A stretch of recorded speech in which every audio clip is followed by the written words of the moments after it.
My name is Stacy Hernandez, and I am 30 years old. 6 years ago, my mother looked me in the eye and asked, "Why celebrate wiping bedpans?" She was talking about my nursing school graduation. She said it casually, as if she were asking about the weather. My father stood next to her, nodding. My brother Cameron was in the other room, packing his clubs for a tournament in California. That tournament was on the same day as my graduation. They chose the tournament.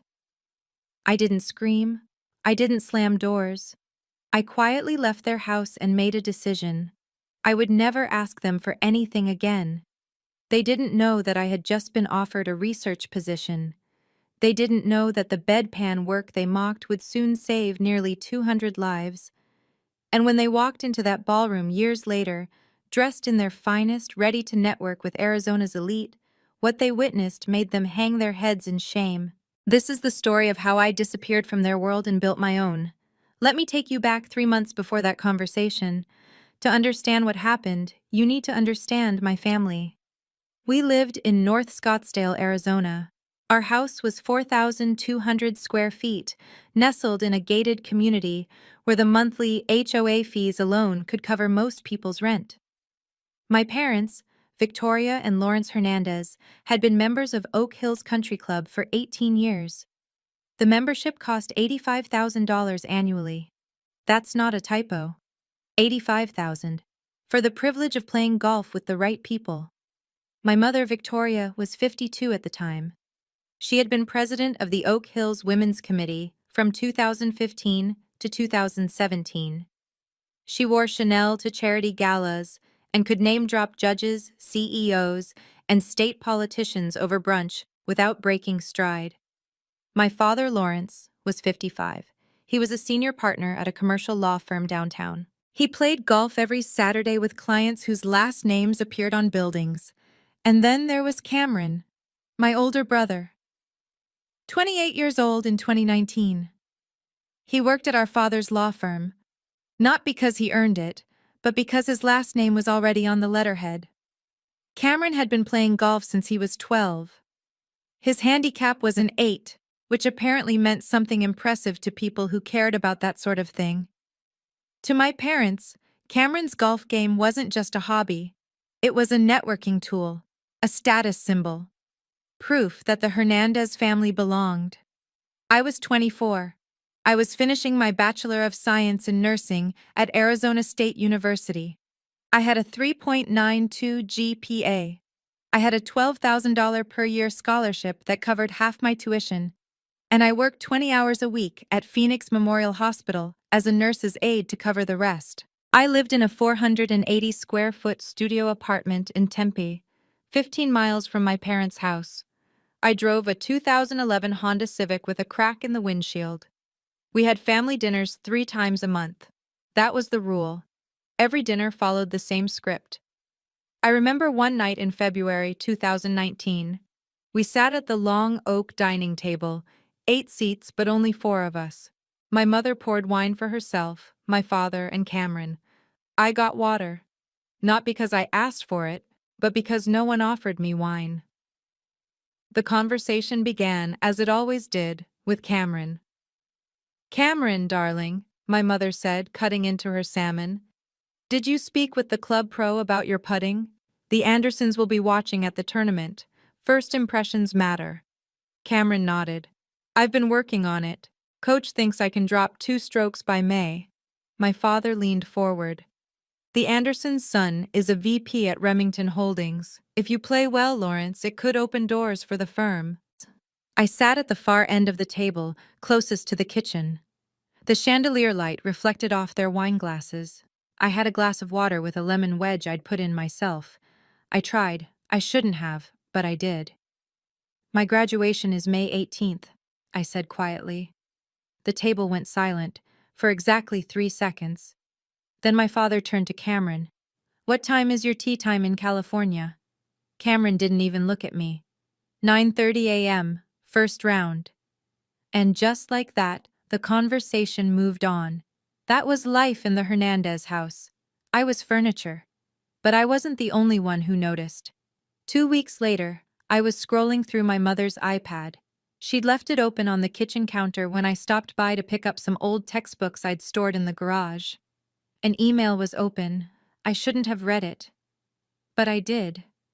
The email was from my mother to her friend Vera, another Oak Hills member. Vera, yes, Stacy is finishing up her program. She's still figuring out her path. Cameron, however, is doing wonderfully. State championship next month. We're so proud. I read it twice. Then I took a screenshot. I created a folder on my phone and labeled it Receipts. That email was the first file. I didn't confront my mother. I didn't print it out and leave it on her pillow. I just saved it and left. Because here's what I was learning.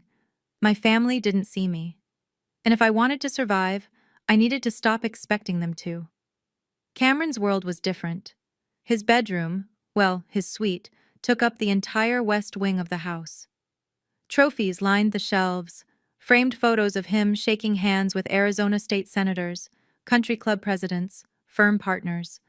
His closet had more square footage than my entire apartment. My childhood bedroom? My mother had converted it into a guest room the month I moved into the dorms for my freshman year. When I came home for Thanksgiving in 2018, I walked in and saw a queen-sized bed with decorative pillows and a framed print that said Home Sweet Home. My high school graduation photo, the one that used to hang above my desk, was gone. I stood in the doorway for a long time. Then I took a photo with my phone. I sent it to my Aunt Ruth with the caption, "I guess I don't live here anymore." Ruth called me 10 minutes later. "Stacy, sweetheart, are you okay?" I wasn't, but I said, "I'm fine." "You don't sound fine." "Aunt Ruth, can I ask you something?" "Anything." "When did you realize you didn't need their approval?" There was a pause. Ruth was my father's older sister. She was 68 years old in 2019. She had worked as a head nurse at Phoenix General for 43 years before retiring. My parents barely spoke to her. She'd never married, never had children, and had spent her life in scrubs instead of cocktail dresses. In my mother's world, Ruth was a cautionary tale. In mine, she was the only person who saw me. "Stacy," Ruth said quietly. I realized it the day I stopped asking them to see me, the day I started seeing myself. I didn't know it then, but that phone call would save my life. While my family obsessed over Cameron's golf swing, I was living a completely different existence. I worked 3 12-hour night shifts per week in the ICU at Phoenix Memorial Hospital. 48 patients per month, 12 beds per unit. 6 of those beds usually had patients on ventilators. I charted vitals, monitored sepsis protocols, caught medication errors before they killed people. No one at home ever asked me about my shifts. Not once. But someone else noticed. Dr. Janet Morrison was the ICU director. She was 62, sharp as a scalpel, and she didn't tolerate mediocrity. One night in March 2019, I was standing at the nurses' station at 2 in the morning. I'd been tracking a patient in bed 12, a 68-year-old man in septic shock. His vitals were borderline, but something felt off. I couldn't explain it. I just knew. I adjusted his IV drip without waiting for the doctor's order. 30 minutes later, his blood pressure stabilized. 2 hours later, Dr. Morrison walked past and stopped. "You changed his protocol," she said. It wasn't a question. "Yes, ma'am." "Why?" "Because he needed it." She looked at me for a long moment. "Come to my office tomorrow before your shift."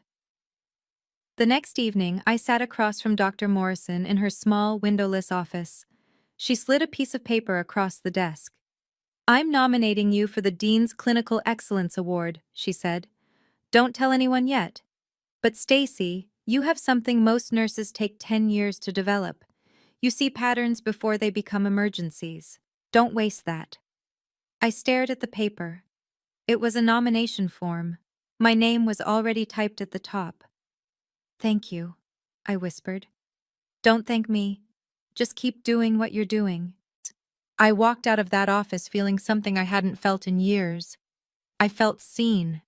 And then, 2 weeks later, The email arrived. It was April 30th, 2019. I was getting ready for my shift when my phone buzzed. An email from my mother. Subject line: about May 18th. I sat down on my bed. My hands were shaking before I even opened it. The email read, Stacy, your father and I have discussed the logistics for mid-May. Cameron's Arizona State Amateur Championship is in Pebble Beach that weekend. It's a significant event. Several club members will be there, including Judge Patterson and the CEO of Remington Holdings. Your graduation ceremony is, of course, important to you, but realistically, it's just walking across a stage. Cameron's tournament is a real opportunity for family visibility. I hope you understand. We'll celebrate you another time. Love, Mom. I read it 3 times. I didn't cry. Not then. I forwarded the email to my receipts folder. Then I texted my Aunt Ruth. Can you come to my graduation? You'll be the only one there. She replied in 30 seconds. I'll be in the front row. I put my phone down. I stared at the wall. And I made a decision. I would never need them again. The next 2 weeks were strange. I kept waiting for my mother to call, to say she'd reconsidered, to say that maybe my father could go to Cameron's tournament and she could come to my graduation. Something. She never called. 1 week before graduation, I almost broke. I was sitting in my car outside the hospital after a night shift. It was 11 p.m. The parking lot was nearly empty. I pulled out my phone and started typing a text to my mother. Mom, my graduation really means a lot to me. Is there any way? I stopped. I stared at the words, then I deleted them. If I had to beg for them to show up, then their presence meant nothing. I put my phone away and drove home. The next day, a message popped up in the family group chat. The chat was called Hernandez Fam. I hadn't muted it yet. I don't know why. Cameron sent a photo of his golf clubs lined up in the garage. The caption read, Ready to crush Pebble Beach. My mother replied immediately, So proud of you, darling. My father sent a screenshot of 3 business-class plane tickets. Booked and ready. Let's do this. Cameron replied, You guys are the best. Love you. I scrolled through the messages. No one had mentioned my graduation, not once. I opened the text box. I started typing. My graduation is tomorrow at 10 a.m. I stared at the message for a full minute. Then I deleted it. I muted the group chat. I put my phone down. The morning of May 18th, I woke up at 6 a.m. I made coffee. I put on my cap and gown alone in my studio apartment. The fabric felt heavy. The tassel kept falling in my face. I stood in front of the bathroom mirror and adjusted it 3 times. My phone rang. It was my Aunt Ruth. Good morning, sweetheart. I'm leaving now. I'll be there early. Thank you, Ruth. Stacy, listen to me. You did this, not them. Today is yours. Hold your head high. I will. I'm proud of you. I hung up. I looked at myself in the mirror one more time. Then my phone buzzed again.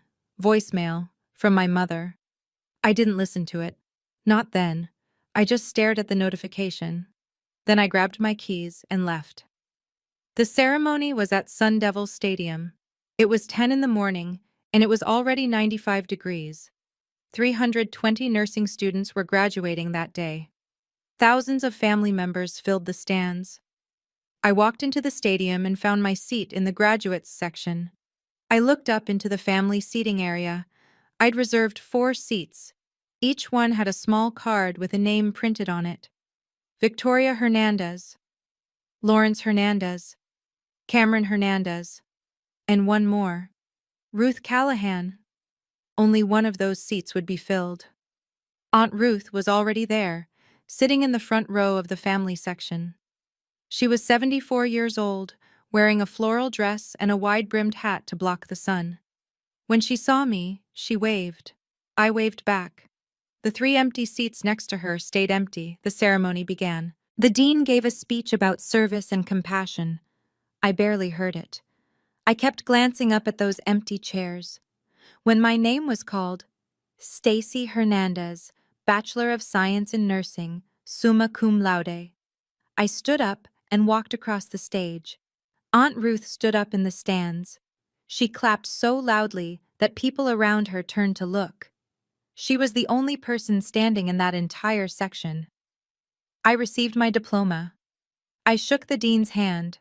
I smiled for the camera. And the whole time, I could feel the absence of those 3 empty chairs like a weight pressing down on my chest. After the ceremony, I walked back to find Aunt Ruth. She was waiting at the edge of the stadium, tears streaming down her face. "I'm so proud of you," she said, pulling me into a hug. "Thank you for being here. Nowhere else I'd rather be." We stood there for a moment. Then my phone buzzed. Instagram notification. I opened it. My mother had posted a photo. It was a picture of her, my father, and Cameron standing on a golf course. The sky was blue. The grass was impossibly green. Cameron was holding a golf club, grinning. My mother had her arm around him. My father was smiling in the background. The caption read, "Watching my champion compete today. So proud of this young man. Family is everything. Hashtag proud mom. Hashtag Pebble Beach. Hashtag family first." The post had been uploaded at 11:15 a.m., 15 minutes after I walked across the stage. I stared at the photo, at the caption, at the hashtag family first. I took a screenshot. I added it to my receipts folder. The folder now had 12 files. I didn't cry. Aunt Ruth looked at my face. "Stacy? Can we leave now?" "Of course." We walked to her car in silence. She drove me back to my apartment. On the way, I finally listened to my mother's voicemail. Her voice came through the speaker, bright and casual, like she was calling to ask about dinner plans. "Stacy, hi, darling. We're boarding now. I just wanted to say, don't be dramatic about this. It's not like you're becoming a real doctor. This is just practical. You'll have many graduations in life. Cameron only has one shot at state championships. We'll talk soon. Love you." I listened to it once. Then I saved it. Aunt Ruth glanced over at me. "Are you okay?" I stared out the window. The Arizona desert stretched out on both sides of the highway. Saguaro cacti stood tall and silent against the sky. "Aunt Ruth, can I ask you something?" "Anything." "When does it stop hurting?" She was quiet for a long time. Then she said, "When you stop expecting them to change." I nodded. I didn't say anything else. That night, I sat alone in my apartment. I opened my laptop. I looked at the folder labeled Receipts, 12 files, emails, screenshots, voicemails. I didn't open them. I didn't need to. I knew what they said. I closed the folder, then I opened a new one. I named it Phoenix Memorial Research. I started typing. June 3rd, 2019. My first official shift as a full-time ICU nurse at Phoenix Memorial Hospital. 36 hours per week. 12-hour shifts. 3 days on, 4 days off. Starting salary, $58,000 per year. It wasn't much, but it was mine. I walked into the ICU at 6:30 in the morning. The unit had 12 beds. 8 of them were occupied. 4 patients were on ventilators. The air smelled like disinfectant and the faint metallic tang of blood. Monitors beeped in steady rhythm. The lights were fluorescent and harsh. I loved it. My first patient was a 68-year-old man in bed 12. Septic shock, blood pressure unstable. He'd been in the ICU for 4 days. The night shift nurse handed me his chart and said, "Good luck, he's a fighter." I spent 14 hours with that patient. I checked his vitals every 30 minutes. I adjusted his IV drips. I monitored his oxygen levels. I charted everything. At 11 p.m., his blood pressure finally stabilized. When I left the hospital that night, my feet ached. My scrubs smelled like sweat and disinfectant. My hair was falling out of its ponytail. And I felt more alive than I had in months. My coworker, Linda, caught up with me in the parking lot. "Stacy, you okay? You've been here 14 hours straight." "I'm fine," I said. I just like staying busy. Linda gave me a look. Girl, you need to go home and sleep. I will. But I didn't. I went home and opened my laptop. I started documenting the sepsis case from bed 12. I noted the interventions that worked, the ones that didn't, the patterns I was starting to see. At 2 in the morning, Dr. Morrison walked past my station during her rounds. She stopped when she saw me still there. You're still here? I wanted to make sure he stabilized. She looked at me for a long moment. Come to my office tomorrow. We need to talk. The next day, I sat across from Dr. Morrison again. She leaned back in her chair and folded her arms. Stacy, I've been watching you. You chart better than nurses with 10 years of experience.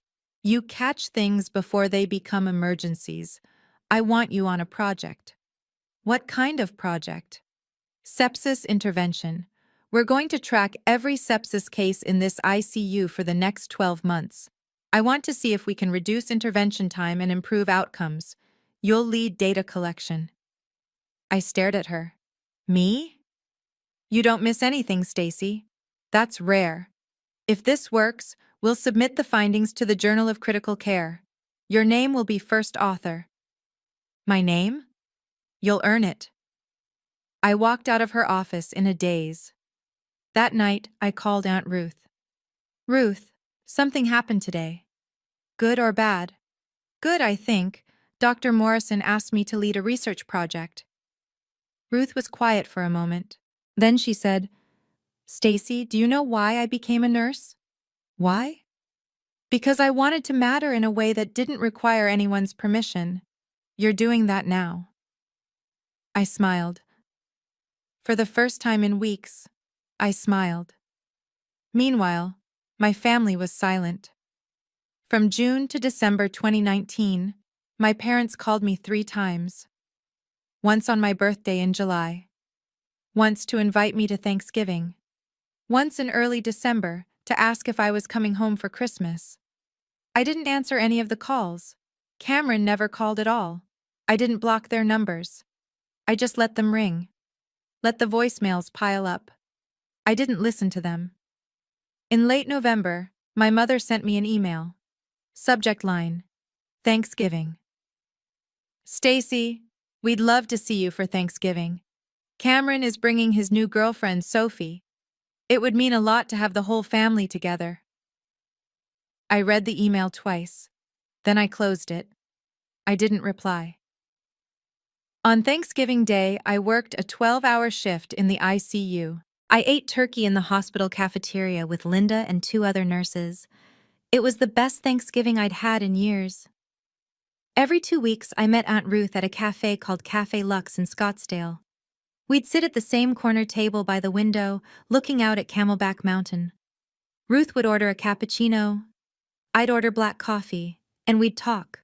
Not about my parents, not about Cameron, just about life, about nursing, about the patients I was seeing, the research I was doing.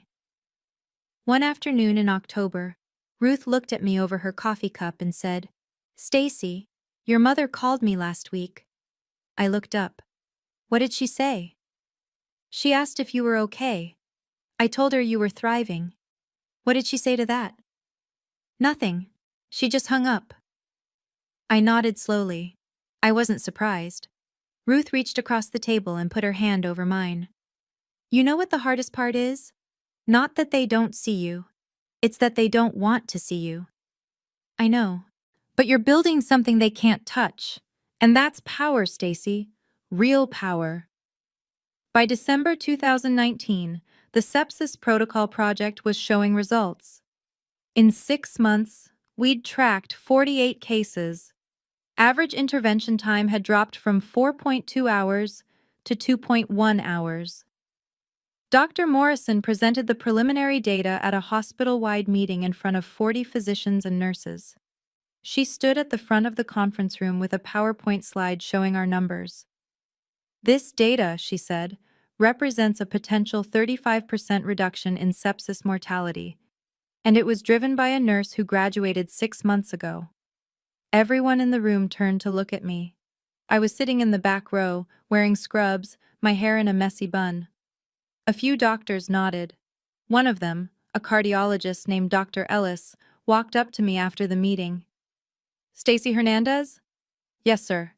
I'll be watching your career." I drove home that night and called Aunt Ruth. "Ruth, I think I just found my family." "What do you mean?" "The people at the hospital. They see me, they see what I'm doing."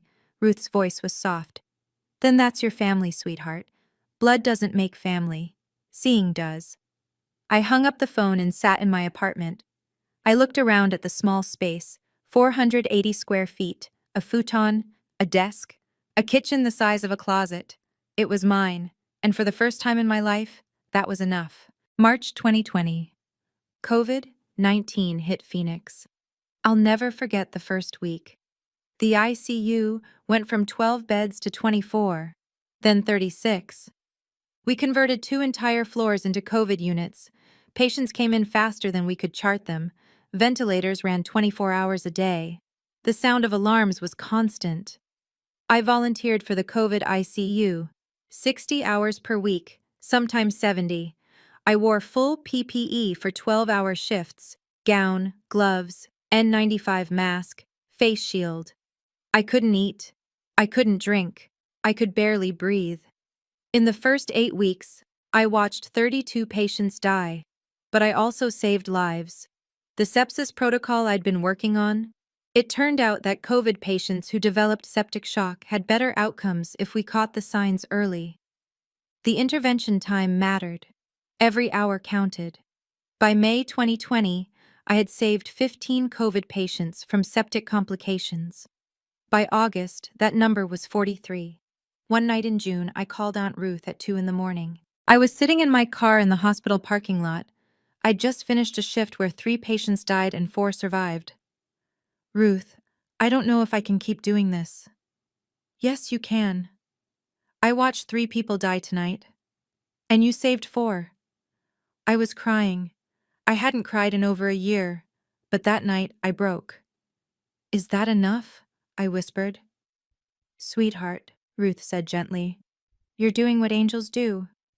I wiped my face. I took a breath. I went back inside and started my next shift. By the end of 2020, I had saved 78 lives. February 2021. The Journal of Critical Care published our sepsis study.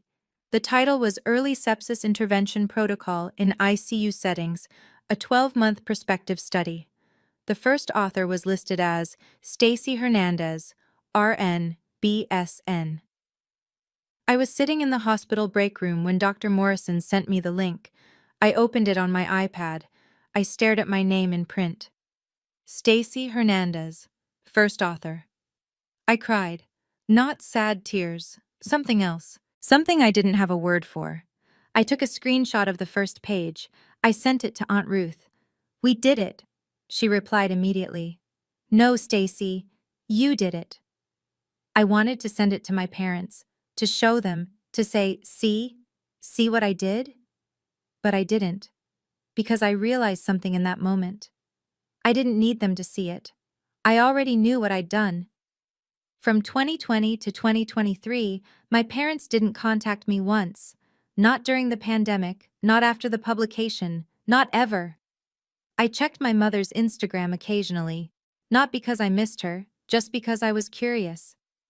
In 2021, she posted a photo of Cameron's engagement. He was on one knee in front of a woman named Sophie. The caption read, "Our boy is getting married, so proud." In 2022, they took a family vacation to Turks and Caicos. There were photos of my parents, Cameron, and Sophie on a yacht. Everyone was smiling. No one mentioned me. In 2023, Cameron made partner at the law firm. My mother posted a photo of him in front of the office with a plaque that read, "Hernandez and Associates." The caption, "Partner at 32. We always knew he'd make it. Hashtag proud parents." I wasn't in any of the photos. I closed Instagram. I didn't unfriend them. I didn't block them. I just let them exist in the background like ghosts. June 2022. I was promoted to Senior Clinical Nurse Specialist at Phoenix Memorial Hospital. I was 28 years old, the youngest person in the hospital's history to hold that title. My salary jumped to $78,000 per year. My role expanded. I wasn't just working in the ICU anymore. I was training new nurses. I was consulting on sepsis protocols across multiple departments. The hospital held a small ceremony. The CEO, Daniel Wright, handed me a certificate in front of about 150 staff members. "Stacy," he said, shaking my hand, "in 3 years, you've changed how we practice medicine here. That's not common." The room applauded. I looked out into the audience. Aunt Ruth was sitting in the front row, right in the family section. The 4 seats next to her were empty. After the ceremony, my coworker Linda came up to me.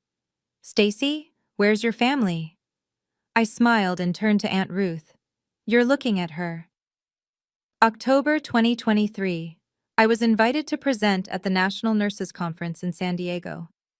800 nurses attended. I stood on a stage in the San Diego Convention Center and presented my sepsis research. The slide behind me read, 189 lives saved. That was the number. Not an estimate, not a guess. 189 documented cases where early sepsis intervention had saved a life. I finished my presentation, and the room gave me a standing ovation. It lasted 4 minutes. Afterward, a woman in her 60s approached me. She introduced herself as Linda Chen, a board member of the American Nurses Association. "Stacy, I'd like to nominate you for something. Can we talk?" We sat in a quiet corner of the convention hall. She pulled out a folder. "Have you heard of the Florence Nightingale Medal?" "Yes. It's awarded to nurses who demonstrate exceptional clinical excellence and measurable impact on patient outcomes. I'd like to nominate you for the 2025 award." I stared at her. "Me? You've saved 189 lives, Stacy. Your protocol is being used in 52 hospitals nationwide. You're exactly who this award was created for." I didn't know what to say, so I just nodded. "The ceremony will be in December 2025 in Scottsdale," she said, "at the Phoenician Resort." Scottsdale, my hometown. "I'll send you the nomination paperwork," she continued. "Finalists will be notified by September." I walked out of that convention center in a daze. I sat in my rental car in the parking lot and stared at the ocean in the distance. Then I called Aunt Ruth. "Ruth, something just happened." "What?" "I was nominated for the Florence Nightingale Medal." There was silence. Then I heard Ruth crying. "Oh my God, Stacy, do you know what this means? I think my life is about to change." November 15th, 2023. I received an email from the American Nurses Association. Subject: Florence Nightingale Medal Nomination. Dear Ms. Hernandez, you have been nominated for the 2025 Florence Nightingale Medal, awarded to nurses who demonstrate exceptional clinical excellence and measurable impact on patient outcomes. The award ceremony will be held December 14th, 2025, at the Phoenician Resort, Scottsdale, Arizona.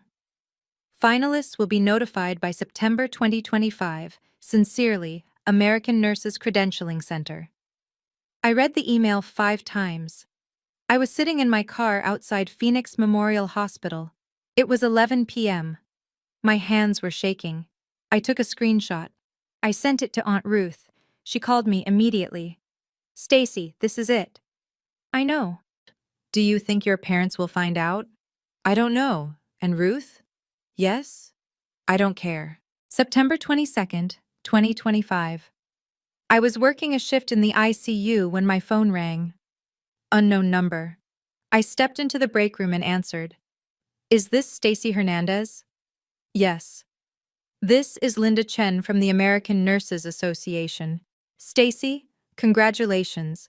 You've been selected as the 2025 Florence Nightingale Medal recipient." I sat down. The room spun. "I won?" "You didn't just win, Stacy. You're the youngest recipient in 30 years. The ceremony will be held December 14th at the Phoenician Resort in Scottsdale. You'll be honored in front of 600 guests. 600? This is the biggest nursing gala in the country. Hospital executives, philanthropists, healthcare leaders. It's a big deal. I hung up the phone and just sat there. Then I called Aunt Ruth. Ruth, I won. She started crying immediately. Stacy, oh, sweetheart. The ceremony is December 14th, at the Phoenician. That's in Scottsdale. I know. There was a pause. Then Ruth said, What about your parents? What about them? They live in Scottsdale. I know, but this isn't about them, Ruth. This is about me. And I want you there. You're my +1. I wouldn't miss it for the world. 2 weeks later, in early October, I received an email from the ANA with details about the gala. At the bottom of the email was a list of sponsors. I scrolled through it casually, and then I stopped. Platinum sponsor, $50,000. Hernandez and Associates, legal counsel. Cameron Hernandez, partner. I stared at the screen. Cameron's law firm was sponsoring the gala, which meant my parents would be invited as VIP guests. I took a screenshot. I sent it to Aunt Ruth. Cameron's firm is sponsoring the event. They'll be there. She called me immediately. Do they know you're the honoree? No, the honoree isn't announced publicly until the event. So they'll just think it's a networking event. Exactly. Ruth was quiet. Then she said, Poetic justice. Maybe. Are you going to tell them? I thought about it. For a long time. No, I finally said. I'm not. November 2025. Somewhere in North Scottsdale, my mother received a formal invitation to the gala. I didn't know this at the time, but I found out later. The invitation was engraved on heavy cardstock. It read, You are cordially invited to the 2025 Florence Nightingale Medal Gala. December 14th, 2025. The Phoenician Resort, Scottsdale, Arizona. Black tie event. Honoring excellence in nursing. My mother showed it to my father over breakfast. This looks like a good event, she said. Healthcare executives will be there. Good for Cameron's firm. My father nodded. We should bring Cameron and Sophie. Good visibility. They RSVP'd. Yes. They had no idea who was being honored. December 10th, 2025. 4 days before the gala. I was sitting on my couch when my phone buzzed. A text from an unknown number. I opened it. Hi Stacy, this is Mom. We'll be in Scottsdale December 14th for a work event at the Phoenician. Would love to see you for coffee if you're free. It's been too long. Love, Mom. I read it 3 times. She didn't know. She had no idea. I took a screenshot. I sent it to Aunt Ruth. She has no idea. Ruth replied, Do you think you'll see her? I stared at the text for a long time. Then I replied to Ruth, Yes, but not the way she thinks. I didn't reply to my mother's text. I just let it sit there, unread, unanswered. December 13th, 2025, 1 day before the gala. I tried on my dress. It was midnight blue, floor length, with a fitted bodice. I'd bought it 2 months earlier. I stood in front of my bedroom mirror and looked at myself. I wasn't the 24-year-old girl who graduated alone anymore. I was 30. I had saved 189 lives. My research was published. My protocol was used in 52 hospitals. I didn't need them to see me, but tomorrow they would. I practiced my speech in the mirror. Good evening. My name is Stacy Hernandez. 6 years ago, I graduated from nursing school alone. I stopped. I shook my head. No, that's not how I would start. I would start with the patients, because that's what mattered. I called Aunt Ruth. Are you ready for tomorrow? I've been ready for 6 years. December 14th, 2025, 6 p.m. Aunt Ruth and I arrived at the Phoenician Resort. The ballroom was massive. 80 round tables draped in white linens. A stage at the front with a backdrop that read, Florence Nightingale Medal 2025. Crystal chandeliers hung from the ceiling. 600 guests in black tie attire. I wore my midnight blue dress. Aunt Ruth wore a formal navy gown. We walked in together. A woman at the entrance checked our names. Ms. Hernandez, you're at table 1, the honoree table. Table 1 was directly in front of the stage. I scanned the room. I found table 12, the VIP sponsor section. 4 place cards sat on the table. Mr. Lawrence Hernandez. Mrs. Victoria Hernandez. Mr. Cameron Hernandez. Mrs. Sophie Hernandez. They weren't there yet. Ruth and I sat down at table 1. She reached over and squeezed my hand. How are you feeling? I don't know yet. At 6:45, I saw them walk in. My mother was wearing a black Chanel gown. My father wore a tuxedo. Cameron was in a dark suit and Sophie, who I'd never met, wore a silver dress. They looked exactly like I remembered, polished, perfect, confident. They walked to table 12 and sat down. My mother immediately started scanning the room, looking for people to network with. She didn't look at table 1. She didn't see me. At 7:15, the lights dimmed. A woman walked onto the stage. It was Linda Chen, the ANA board member who had nominated me. Good evening, everyone, she said into the microphone. Thank you all for being here tonight. We gather to honor a nurse whose work has redefined critical care in America. The room went quiet. Over the past 6 years, Linda continued, this nurse has developed a sepsis intervention protocol that has been adopted by 52 hospitals nationwide. Her work has saved an estimated 189 lives. The screen behind her lit up. A slideshow began. Photos of hospital rooms. Blurred faces of patients. Quotes appeared on the screen. She saved my father. She didn't give up on me. She saw what the doctors missed. I glanced at table 12. My mother was smiling politely, sipping champagne. My father was leaning back in his chair. Cameron was checking his phone. They had no idea. At 7:25, Linda stepped forward again. Ladies and gentlemen, it is my honor to introduce the 2025 Florence Nightingale Medal recipient. The spotlight moved from the stage to the audience. It landed on table 1, on me. Please welcome Stacy Hernandez. The room erupted in applause. I stood up slowly. The camera zoomed in on my face. The screen behind the stage, 40 feet wide, showed me in real time. I looked at table 12. My mother's champagne glass slipped from her hand. It hit the table and tipped over. Champagne spilled across the white tablecloth. My father's mouth fell open. Cameron stared at the screen, then at me, then back at the screen. Sophie leaned over to Cameron and whispered something. He didn't respond. The entire ballroom, 600 people, stood up, a standing ovation. I walked toward the stage. The applause was deafening. When I reached the microphone, I looked out at the audience, at Aunt Ruth, who was crying, at table 12, where my family sat frozen.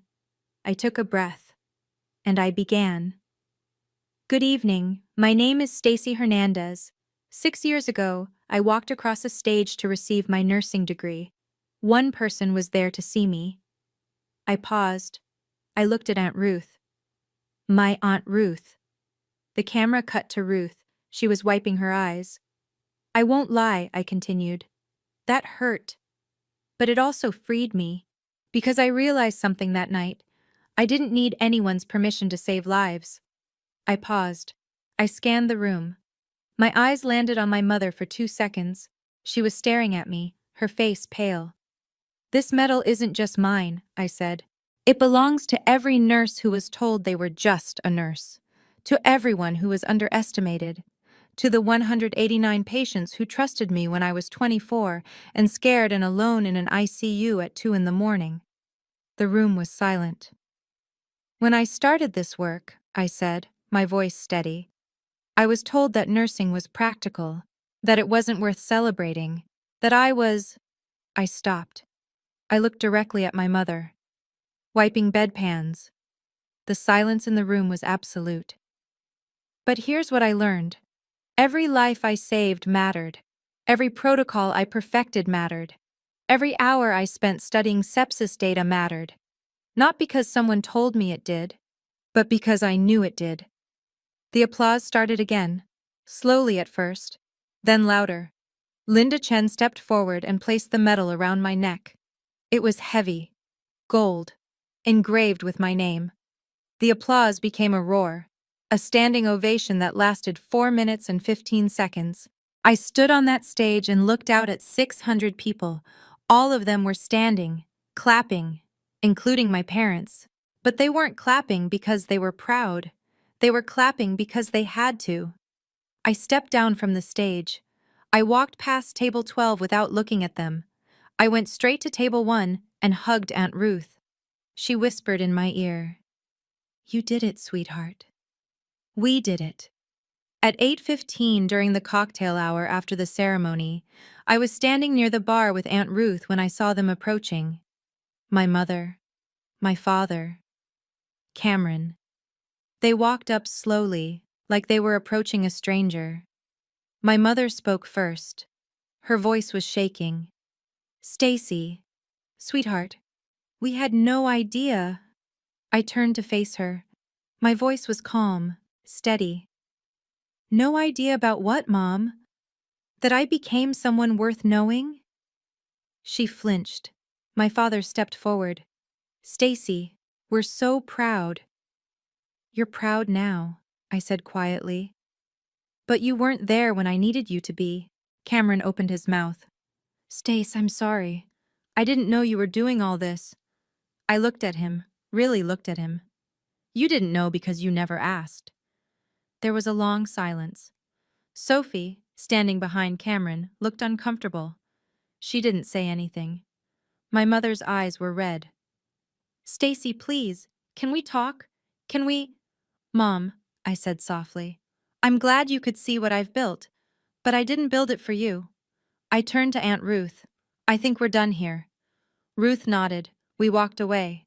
Behind me, I heard my mother start to cry. I didn't look back. The next 10 days were strange. From December 15th to December 25th, I received 14 messages from my family. Text from my mother, December 15th. "Stacy, please call me. I need to explain." Voicemail from my father, December 16th. "Sweetheart, we made mistakes, but we're still your family." Email from Cameron, December 18th. "Stace, I'm sorry I wasn't there. Can we meet for coffee?" Text from my mother, December 20th. "I told the club about your award.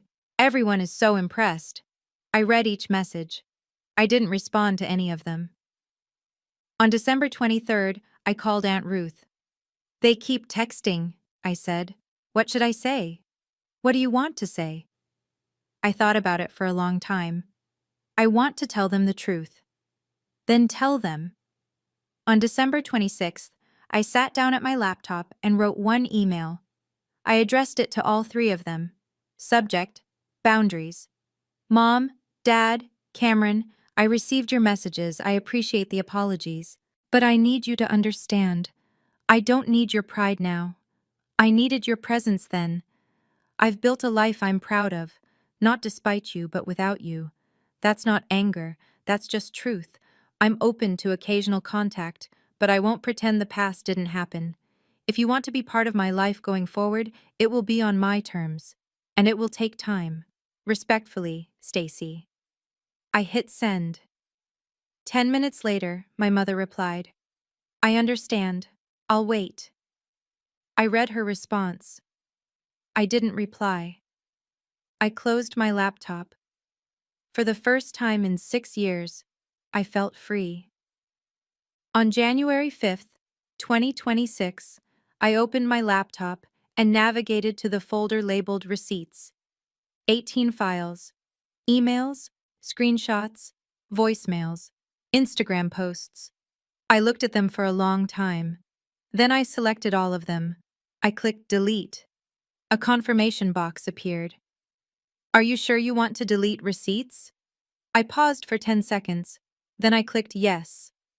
The folder disappeared. I called Aunt Ruth. You deleted it? She asked. I don't need evidence anymore, I said. I have my life. In early January 2026, I received a job offer. National Nursing Consultant for the American Nurses Association. Salary, $95,000 per year. The job involved traveling to hospitals across the country to train nurses on sepsis protocols. I would be helping save lives on a national scale. I accepted the offer immediately. My first assignment was in Seattle. 80 nurses, 3-day training session. I packed my suitcase. I looked around my apartment. I looked at the medal on my shelf. Then I texted Aunt Ruth. I'm going to Seattle next week, first training session. She replied, look at you, changing the world. In mid-February, Aunt Ruth and I drove to Camelback Mountain. It was a tradition we'd started years ago. We'd hike to the top and sit on the rocks and talk. The sun was setting. The sky was pink and orange. Scottsdale stretched out below us. Stacy, Ruth said, do you think they'll ever really understand what they missed? I thought about it. Does it matter? No, she said. I guess it doesn't. We sat in silence for a while. Then Ruth said, you spent 6 years proving you didn't need them. Now you get to spend the rest of your life knowing it. I looked out at the desert, at the city, at the life I'd built. I used to climb this mountain, I said, and wonder when I'd feel like I belonged. Now I know I belonged all along, just not to them. Ruth put her arm around me. You found your people, Stacy. I did. In early March, I received a text from my mother. Stacy, I saw your name in the Journal of Nursing. I'm reading your work now. I'm trying to understand. I love you. I read the message 3 times. I didn't reply immediately. I let it sit there for 3 days. Then, finally, I wrote back. Thank you, Mom. I appreciate that you're trying. It wasn't forgiveness. It wasn't reconciliation. It was just acknowledgement. And that was enough, for now. On a quiet Sunday afternoon in late March, I sat in my apartment. I looked at the medal on my shelf. I thought about the last 6 years, the nights I worked alone in the ICU, the patients I saved, the research I published, the award I won, the ballroom, the standing ovation, my mother's face when she realized who I'd become. And I realized something. I didn't need them to see me anymore, because I'd already seen myself. I thought about what I would say if someone asked me, was it worth it? And the answer was simple. Yes, because I chose myself. I chose my patients. I chose the people who saw me, like Aunt Ruth, like Dr. Morrison, like the 80 nurses I'd be training next week in Seattle. I chose the life I wanted, and that choice saved me. Before we wrap up, I want to say something. If this story resonated with you, if you've ever felt invisible in your own family, or if you've ever had to build something beautiful out of nothing, leave a comment below. I'd love to hear your story, and if you haven't already, subscribe to this channel. Because I'm not done telling stories like this, stories about people who chose themselves, who built lives worth living, who walked away from people who couldn't see them and found people who could. There's power in that. Real power. They say you can't choose your family. But I did. I chose the patients who trusted me. I chose the colleagues who saw me. I chose the aunt who never left. That's my family. And I'm finally home.